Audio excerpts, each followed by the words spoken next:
Hello viewers, welcome to Deeps Mathematics. So இந்த வீடியோஸில் நம்ம என்ன பார்க்க போகிறோம் அப்படின்னு பார்த்தீங்கன்னா Group 4 லாஸ்ட் 5 இயர்ஸாக கேட்கப்பட்ட தமிழ் கொஷின்ஸ் தாங்க நம்ம பார்க்க போகிறோம். ஸோ லாஸ்ட்டாக நடந்த 5 வருஷ கொஷின் அப்படின்னா தமிழில் மட்டும் ஒரு கொஷின் பேப்பர்லேயும் 100 தமிழ் கொஷின்ஸ் வந்து இருக்கும். அப்போ 5 கொஷின் பேப்பர் அப்படிங்கிறப்ப நம்மக்கிட்ட சாலிடாக வந்து 500 தமிழ் கொஷின்ஸ் வந்து நம்ம கையில் வந்து இருக்குங்க. ஸோ ரெகுலராக டெய்லி வந்து நம்ம ஒரு 20 கொஷின்ஸ் அப்லோட் பண்ணுவோம். ஓகேங்களா?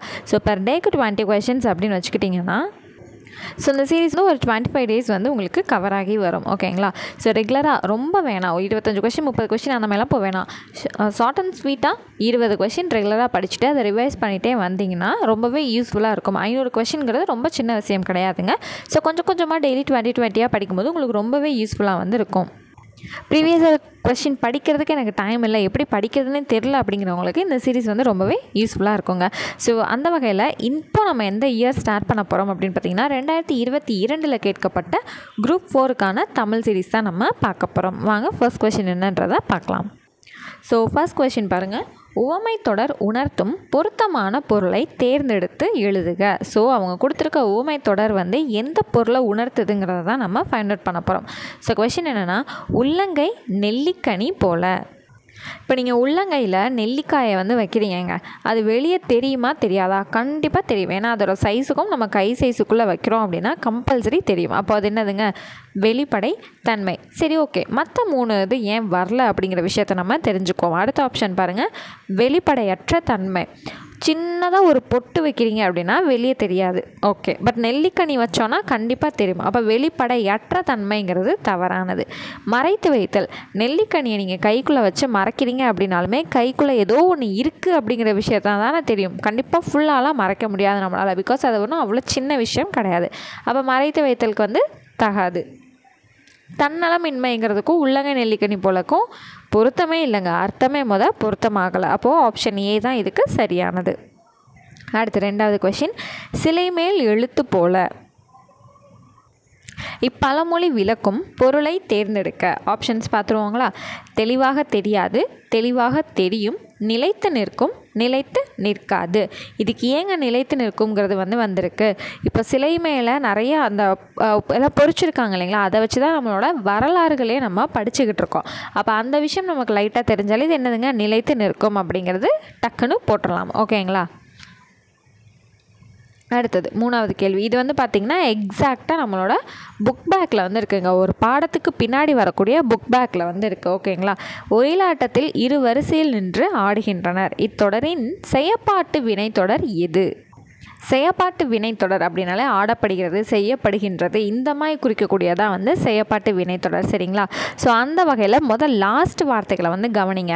ஆடுவர், நான் சொன்ன வார்த்தை வரல. ஆடப்படுகிறது இங்கே வருது, ஆடப்படுகிறது அடுத்தும் வருது. இது ஆடப்படுகின்றனர், இது வராது. ஓகேங்களா? அப்போ நம்ம பி அண்ட் சியை கன்சிடர் பண்ணி பார்ப்போம். இங்கே என்னது? ஒயிலாட்டத்தில் 2 வரிசையில் நின்று ஆடுகின்றனர் அப்படிங்கிறது தான் இருக்குது. ஒயிலாட்டத்தில் ஆடுகின்றனர். அப்போ இந்த 2 விஷயம் நமக்கு மாறுபடுங்க. அப்போ ஒயிலாட்டம் 2 வரிசையில் நின்று ஆடப்படுகிறது. ஆடப்படுகிறது அப்படின்னாலே இங்கே ஒயிலாட்டம்ங்கிறது தான் வந்திருக்கணும். இப்போ நீங்களே சொல்லி பாருங்களேன், ஒயிலாட்டத்தில் 2 வரிசையில் நின்று ஆடப்படுகிறதுங்கிறது நமக்கு சரியாக மேட்ச் ஆகலை. இந்த 2 இடம் இடிக்குது. அப்போது ஒயிலாட்டம் 2 வரிசையில் நின்று ஆடப்படுகிறது. இந்த ஆடப்படுகிறதுக்குங்கிறதுக்கு முதல் வார்த்தை ஒயிலாட்டம் அப்படின்னு வந்தால் தான் நமக்கு சரியாக அமையுது. அப்போ செயப்பாட்டு வினைத்தொடர் எதுங்க? ஆப்ஷன் சியில் இருக்கக்கூடிய ஒயிலாட்டம் 2 வரிசையில் நின்று ஆடப்படுகிறது. உங்களுக்கு செயப்பாட்டு வினைத்தொடர்னா என்னன்னே தெரியலை அப்படிங்கிற பட்சமாகவே இருந்தாலுமே நீங்கள் அந்த வாக்கியங்களை வாசித்து பார்த்தீங்கனாலே உங்களுக்கு ஆன்சர் கிளிக் ஆயிடும். ஓகேங்களா? சரி, அடுத்த 4வது கேள்வி. மாலதி மாலையை தொடுத்தாள். இது எந்த வகை வாக்கியம் அப்படிங்கிறத நம்ம பார்க்க போகிறோம். இதில் நீங்கள் 2 விஷயம் தெரிஞ்சுக்கணும்.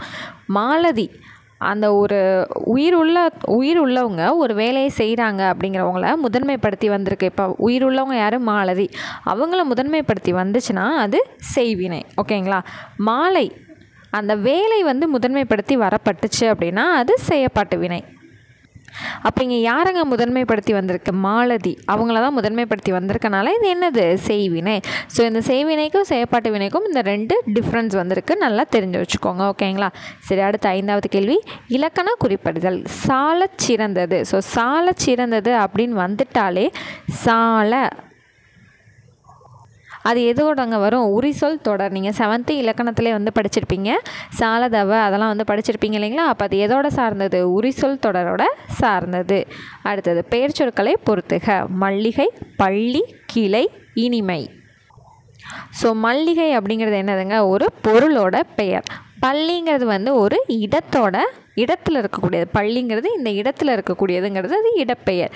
கிளை அப்படிங்கிறது நமக்கு என்ன வரும் அப்படின்னா, ஒரு செடியில் இருக்கக்கூடிய ஒரு பர்டிகுலர் பார்ட்டை சொல்லக்கூடியது. அப்போ இப்போ நம்ம உடம்புல வந்து தலை, கை அப்படின்னு சொல்கிறோன்னா அது சினை பெயர்னு சொல்லுவோமா? அப்போ கிளைங்கிறது ஒரு மரத்தில் இருக்கக்கூடியதோ செடியில் இருக்கக்கூடிய ஒரு பர்டிகுலர் பகுதியோடது. அப்போ அது வந்து சினை பெயர். இனிமைங்கிறது நான் வந்து இனிமையாக பேசுகிறது என்னோட பண்பு அப்படின்னு சொல்லுவோம் இல்லையா? அப்போ அது என்னதுங்க? பண்பு பெயர். அவ்வளோதான். அப்போ என்னங்க வருது? 1 2 இங்கே ரிவர்ஸில் வருதா? 4 3 1 2. அவ்வளோதான். 4 3 1 2ங்கிறது நம்ம ஆப்ஷன் ஏல இருக்கக்கூடியது. அடுத்து 7வது கேள்வி. பொருத்தமற்ற பெயர் சொற்களை எடுத்து எழுதுக. ஸோ இது இங்கே இருக்க பேரில் எது பொருத்தம் இல்லாதது அப்படிங்கிறத நம்ம கண்டுபிடிக்க போகிறோம். ஸோ ஃபஸ்ட் என்னங்க கொடுத்துருக்காங்க? காலப்பெயருங்கிறது செம்மை எடுத்துக்காட்டாக கொடுத்துருக்காங்க. செம்மை அப்படிங்கிற அந்த கலரை குறித்து வந்து அப்படி இல்லாட்டி சின்ன வயசுலலாம் சொல்லி கொடுத்துருப்பாங்க. கடைசியாக மைன்னு வந்துட்டாலே அது பண்பு பெயர் அப்படின்னு சொல்லி கொடுத்துருப்பாங்க. அப்போ இது காலப்பெயருங்கிறது கிடையாது. கண் அப்படிங்கிறது சினை பெயர்னு கொடுத்துருக்காங்க. இப்போ ப்ரீவியஸான கொஸ்டினை நான் எக்ஸாம்பிளில் தான் சொன்னேன். நம்மளோட உடம்புல இருக்கக்கூடிய ஏதோ ஒரு உறுப்பை சொல்கிறாங்கன்னா அது சினை பெயர்னு சொன்னேன்னா அப்போ ஆப்ஷன் பி சரியானது தான். பண்பு பெயரில் அடுத்து ஆண்டுன்னு கொடுத்துருக்காங்க. ஆண்டுங்கிறது ஒரு காலத்தை குறிக்கக்கூடிய ஒரு விஷயம். இது பண்பு பெயர் கிடையாது. அப்போது ஆப்ஷன் ஏவும் சியும் மாற்றி கொடுத்துருக்காங்க. டி தொழிற்பெயர் ஆடுதல். Okay, correct. அப்போ ஏவும் சியும் தான் நமக்கு தவறானது. ஆப்ஷன் ஏல இருக்கக்கூடிய ஏ அண்ட் சி தான் நமக்கு இங்கே ஆன்சர். அடுத்து 8வது கேள்வி. கேள் என்னும் வேர்ச்சொல்லின் வினையச்சத்தை தேர்ந்தெடுக்க. ஸோ இதெல்லாம் வந்து தமிழ் தினம் 10 தமிழ் ப்ரீவியஸ் இயர் கொஸ்டின் நம்மளோட சேனலில் வந்து இருக்கோங்க. ஸோ எல்லா எக்ஸாமுக்கான தமிழ் பொது தமிழ் கொஸ்டின்ஸ் வந்து நாங்கள் அப்லோட் பண்ணியிருந்திருப்போம். ஸோ அதெல்லாம் நீங்கள் பார்த்தீங்கனாலே இந்த வினையச்சம் எப்படி எடுக்கணும், பெயரச்சம் எப்படி இருக்கணும், அந்த எச்ச பொருட்கள் வந்து எப்படி வேறுபடுத்தி பார்க்கணும் எல்லாமே சொல்லி கொடுத்துருந்துருப்பேன். இலக்கணம் வந்து ரொம்ப டவுட்டாக இருக்குன்றவங்க அந்த பிளேலிஸ்ட்டை ரெகுலராக ஒரு 2 வீடியோ நீங்கள் கேட்டிங்கனாலே போதும். டெய்லி 10 கொஸ்டினாக தான் நாங்கள் அப்லோட் பண்ணியிருந்தோம். 4 நிமிஷம் 8 நிமிஷம் அவ்வளோதான் இருக்கும் வீடியோ. ஸோ அது பார்த்திங்கன்னா ரொம்ப கிளியராக இருக்கும். உங்களுக்கு இலக்கணம் எல்லாமே ஈஸியாக வந்து புரியும். சரி, இப்போ கேள் அப்படிங்கிறதுக்கான வினை எச்சம் தான் நம்ம பார்க்க போகிறோம். ஓகேங்களா? வினை எச்சம்னாலே கடைசியில் வந்து உங்களுக்கு ஊ வந்திருக்கணும், இல்லைன்னா ஈ வந்திருக்கணும். சரிங்களா? ஸோ அந்த வகையில் எந்த ஆப்ஷன் வருதுங்கிறத நம்ம பார்ப்போம். ஆப்ஷன் ஏ இருக்கட்டும், மற்ற 3ஐயும் பார்த்துட்டு வருவோம். கேட்ட அந்த லாஸ்ட்டில் என்ன இருக்குது? டா. அந்த டாவை பிரிக்கிறப்ப என்னங்க வரும்? இட்டு கூட்டல் ஆ. பிரிக்கிறப்ப கடைசியில் ஆ வந்துச்சுன்னா அது பெயரெச்சம். வினையச்சம் கிடையாது, பெயரெச்சம்.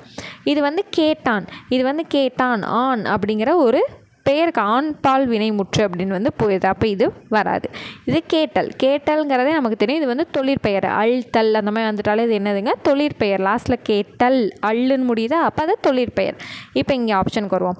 கேட்டு அந்த டூ இருக்கா? எப்படி பிரிப்போம்? இட்டு கூட்டல் ஊ. நான் என்ன சொன்னேன்?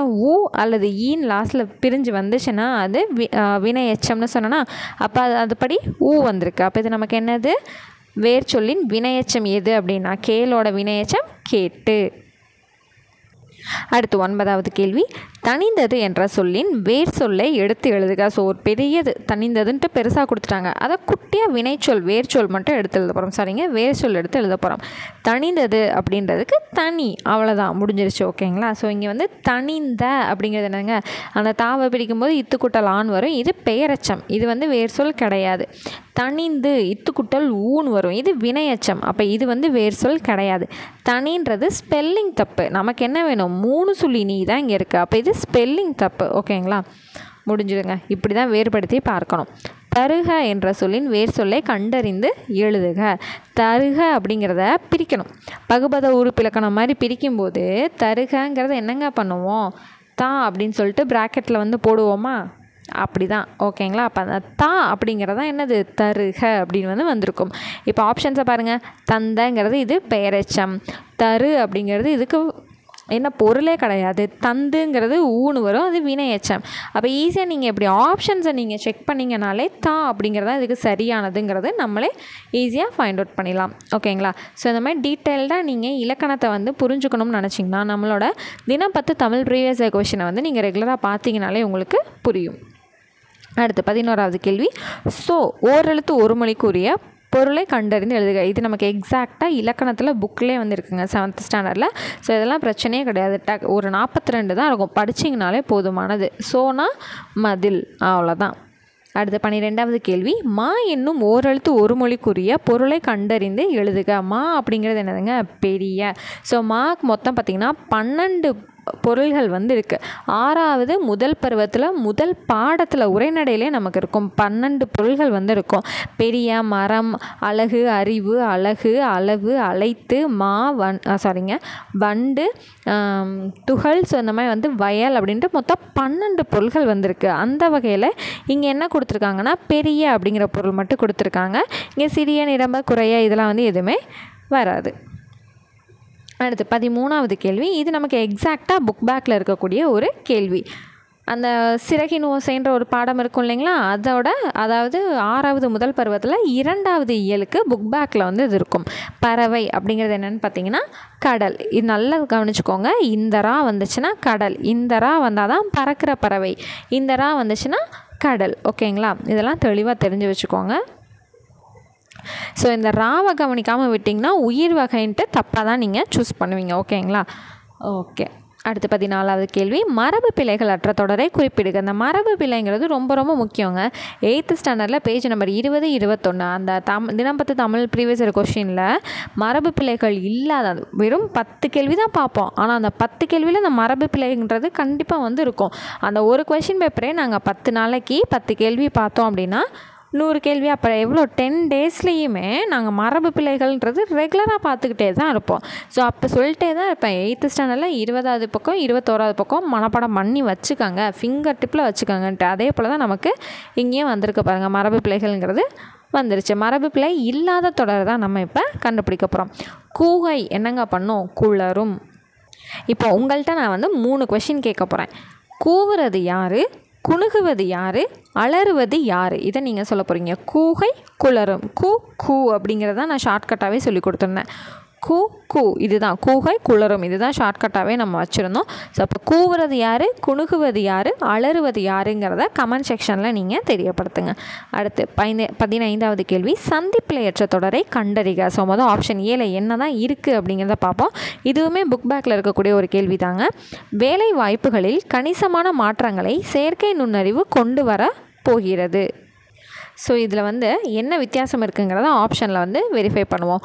வேலை வாய்ப்புகளில் கணிசமான மாற்றங்களை, இங்கே நான் வந்து வந்து வந்திருக்கணும். ஓகேங்களா, மாற்றங்களை செயற்கை நுண்ணறிவு கொண்டு வர போகிறது. அப்போ நம்ம சொல்லும் போதே நமக்கு தெரியுது வரப்போகிறது, இப்போ வந்து இந்த இடத்துல வந்திருக்கணும். அவ்வளோதாங்க. இந்த 2 எழுத்து இல்லாதனால தான் ஆப்ஷன் ஏபிசி வந்து தப்பாக்கியிருக்கு. ஓகேங்களா, ஆப்ஷன் டி தான் நமக்கு சரியானது. அடுத்து 16வது கேள்வி, குற்றியலுகரம் அடிப்படையில் பொருந்தா சொல் கண்டறிந்து எழுதுக. ஸோ குற்றிய லுகரம் அடிப்படையில், குற்றிய லுகரத்தோட அடிப்படையில் பொருந்தாத சொல்ல தான் நம்ம பார்க்க போகிறோம். சார்பு நமக்கு வரும், மருந்து நமக்கு வரும், கக்ஸு வரும். ஸோ பொருந்தாதது என்ன அப்படின்னு பார்த்தீங்கன்னா பசு. இது வந்து ஏன் பொருந்தாதது அப்படின்னு பார்த்தீங்கன்னா முற்றியலுகரத்தில் தான் இந்த பசுங்கிற எடுத்துக்காட்டு வருங்கிறது நம்ம 7வது இலக்கண புக் பேக்கில் வந்து படிச்சிருப்போம். சரிங்களா, இலக்கண பகுதியில் பசுங்கிறது முற்றியலுகரத்தில் வந்து வரக்கூடிய எடுத்துக்காட்டுங்கிறது படிச்சிருப்போம். அப்போ பார்த்தோன்னே பசு தான் நமக்கு குற்றியலுகரத்தில் பொருந்தாததுங்கிறத டக்குன்னு நம்ம சொல்லிடலாம். ஓகேங்களா, இதெல்லாம் ஏன் பொருந்துதுங்கிறத தாண்டி இது வந்து முற்றியலுகரத்துக்கான எடுத்துக்காட்டு. ஓகேவா. அடுத்து 17வது, பொருந்தா சொல்லை கண்டறிக. ஸோ ஃபஸ்ட்டு ஆப்ஷன்ஸை செக் பண்ணுங்கள். மோனை, எதிகை, இயைபு, இதெல்லாம் அந்த மோனை, எதிகை, இயைபு முதல் சொல் ஒன்றி வருவது, 2வது சொல் ஒன்றி வருவது, கடைசி எழுத்து முதல் எழுத்து ஒன்றி வருவது, 2வது எழுத்து ஒன்றி வருவது, கடைசி சொல் அல்லது எழுத்து ஒன்றி வருவது, இது 3. இசைவுக்கும் இதுக்கும் சம்மந்தமே கிடையாது. அதனால தான் இசைவு வந்து இது கூட பொருந்தாதது. ஓகேங்களா. சரி, அடுத்து 18வது கேள்வி, சோறு, பால், பழம், நீர். இதுவுமே என்னது மரபு பிழை தான். 8வது புக்கில் 20வது பக்கம் 21வது பக்கம் தெளிவாக படித்து வச்சுக்கணும். சரி, சோறு என்னதுங்க? சோறு உண்டான், பால் பருகினான், பாக்கு பா அப்படின்னு வச்சுக்கணும். சரிங்களா. அடுத்து பழம் தின்றான், நீர் குடித்தான், தண்ணீர் குடி, தண்ணி குடி அப்படின்னு சொல்லுவோம் இல்லைங்களா, அதுதான். அப்போ ஆப்ஷன் என்ன வரும்? 2, 3, 4, 1. 2, 3, 4, 1 எந்த ஆப்ஷனில் இருக்குங்கிறத நம்ம பார்த்துடலாம். ஆப்ஷன் சியில் இருக்குது. அடுத்து 19வது கேள்வி. இது என்னதுங்க? 1லேருந்து 10 வரைக்கும் என்னென்னு படித்து வச்சுக்கணும். கவுங்க சரு அந்த இது இருக்கு இல்லைங்களா, தெளிவாக படித்து வச்சுக்கணும். அப்போது 876க்கு என்ன வரணும்? இங்கே பாருங்கள், நான் 1 2 3 4 இங்கே 1 2 3 4 5 6 7 8 9 10 எழுதியிருக்கேன். ஓகேங்களா? அப்போ 8க்கு என்னங்க வருது? 5 6 7 8 வந்துடுது இல்லைங்களா? ஸோ ஃபஸ்ட்டு இருக்கக்கூடியது நம்பர் 4 தான். அப்போ இதுதான் நமக்கு 1. அடுத்தது 5. இங்கே பி கொஷின் பாருங்கள், 5 4 3. 5 என்னதுங்க? ரூ ஃபஸ்ட்டு இருக்கக்கூடியது 3. அப்போ இதுதான் 2. அடுத்தது 3 2 1. சியில் வந்து 3 2 1. அப்போ 3ங்கிறதுங்க ஊ கா ஊ காங்கிறது இங்கே இருக்குது. அப்போ இது 3. அடுத்து 3 6 9. 3க்கு 6க்கு வந்து ஸோ இதுதாங்க வரும் நமக்கு 4. அப்போ ரிவர்ஸில் வருது ஆப்ஷன் 4 3 2 1 அப்படிங்கிறது நமக்கு வருது. அப்போ இதுக்கான ஆன்சர் எங்கே இருக்குது? ஆப்ஷன் சியில் இருக்கக்கூடிய 4 3 2 1. அடுத்து இன்றைக்கான கடைசி கொஷின். நான் ஏன் 20 கொஷின் போதும்னு சொன்னேன்னா, அதுக்கான எக்ஸ்ப்ளனேஷன் கொடுக்கும்போது நமக்கு டியூரேஷன் வந்து அதிகமாக எடுக்குது இல்லைங்களா? அதனால தான் ஒரு நாளைக்கு 20 கொஷின் போதுங்கிறத சொன்னேன். பண்டைய காலத்தில் யோகம் பயின்று அறிவு நிரம்பியவர்கள் யாருங்க? இது வந்து மோஸ்ட் ரிப்பீட்டட் கொஷினுங்க. எவ்வளோ முடியுமோ அவ்வளோ இம்பார்ட்டன்ட் போட்டு வச்சுக்கோங்க. இது ரொம்ப முக்கியமான கேள்வி. பண்டைய காலத்தில் யோகம் பயின்று அறிவு நிரம்பியவர்கள் சித்தர்கள். ஓகேங்களா? ஸோ இன்றைக்கான 20 கேள்வி முடிச்சிட்டோம். நாளைக்கான 20 கொஷினை நாளைக்கு வந்து நம்ம பார்ப்போம். ஸோ நம்மளோட சேனலில் பார்த்திங்கன்னா மேக்ஸ் ப்ரீவியஸ் இயர் கொஷின்ஸும் ரெகுலராக வந்து ஒர்க் அவுட் பண்ணி அப்லோட் பண்ணிகிட்ருக்கோம். ப்ளஸ் அந்த ப்ரீவியஸ் இயர் கொஷின் ஸ்கூல் புக்ஸில் எங்கே இருக்குங்கிறத பார்க்குறதுக்காக ஸ்கூல் புக் சம்ஸும் நம்ம ஒர்க் அவுட் பண்ணிட்டு தான் இருக்கோம். ஸோ வேணுங்கிறவங்க ப்ளேலிஸ்ட்டை செக் பண்ணி பார்த்துக்கோங்க. ஸோ நெக்ஸ்ட் கிளாஸில் மீட் பண்ணுறேன். தேங்க்யூ.